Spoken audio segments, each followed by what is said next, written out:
Hello guys, welcome sa munting channel natin. Ah, Mayroon naman tayo guys na tuklasan, no, yung isang pambihirang coins lang ito na ating makikita, no.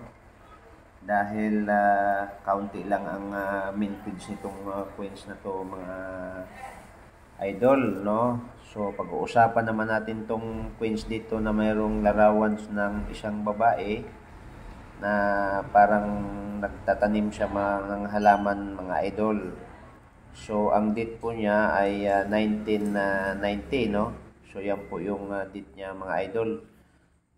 So mga idol, kung baguhan ka pa lang sa ating YouTube channel, ah please don't forget to subscribe, paki-like na rin at pakipindot ang notification bell para lagi tayong updated, mga idol, sa ating mga video tungkol sa mga lumang queens, no?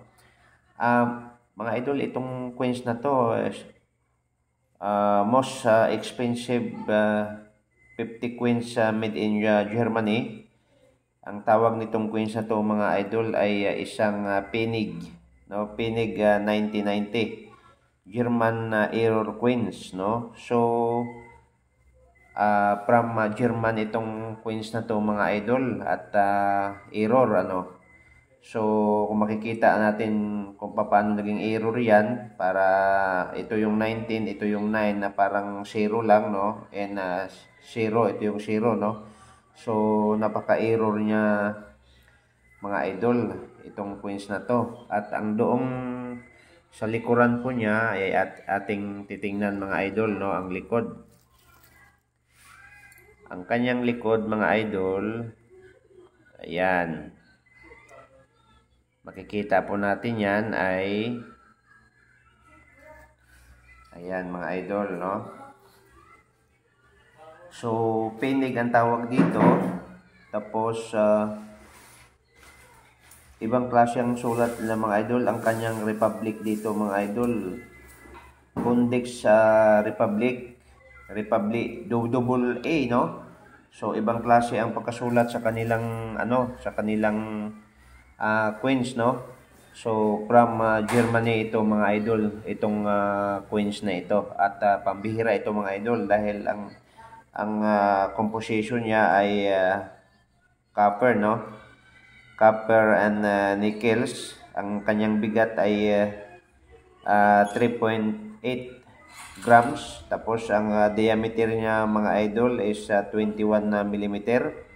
Ang thickness, mga idol, ay 2 millimeter. At saka ang kanyang mintage 6,650,000, mga idol. So ibig sabihin, mga idol, itong coins na to ay super rare, no, dahil ultimo, mga idol, itong coins na to, bihira lang ang nakakahawak nito, mga idol, ng mga iba't ibang kolektor, ano, dahil nawala na ito sa circulation, itong 50 Penig, no. So ang kagandahan nito, idol, kung mayroon ka nito, itabi mo na, mga idol. Sabi ko nga, mga idol, itong coins na ito ay may nakapagbinta na rin, mga idol, at malaki-laking halaga. So dala siya pa yung nag-usapan, $17,000, mga idol. Kaya nga, kung mayroon kang nito, pakitago lang, mga idol. At alam naman natin na